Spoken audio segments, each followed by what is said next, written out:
Sir,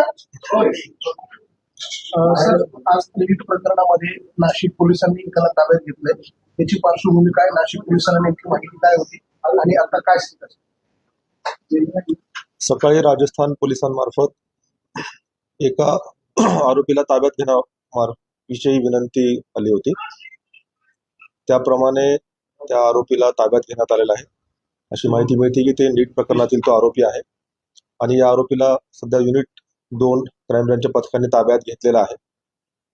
या आरोपीला ताब्यात घेण्यासाठी केंद्रीय तपास यंत्रणेचं पथक येणार आहे. तो पथक आल्यानंतर त्या आरोपीला त्यांच्या ताब्यात देण्यात येईल. सध्या या प्रकरणात एवढीच माहिती आहे की राजस्थान पोलिसांच्या विनंतीवरून या आरोपीला ताब्यात घेण्यात आलेला आहे आणि जेव्हा त्यांचं पथक येईल त्यानंतर या आरोपीला त्यांच्या ताब्यात देण्यात येणार आहे. आरोपीने त्याचा वेश बदललेला असल्यामुळे, केस कापलेले असल्यामुळे त्याला सुरुवातीला माहिती मिळत नव्हती, परंतु तांत्रिक कौशल्य आणि पोलिसांनी जिकिरीने तपास करून युनिट 2 क्राईम ब्रँचच्या पथकाने त्याला ताब्यात घेण्यात आलेला आहे आणि त्यांच्या ताब्यामध्ये आरोपीला देण्यात येणार आहे. त्याचं नाशिक आणखी काही कनेक्शन येते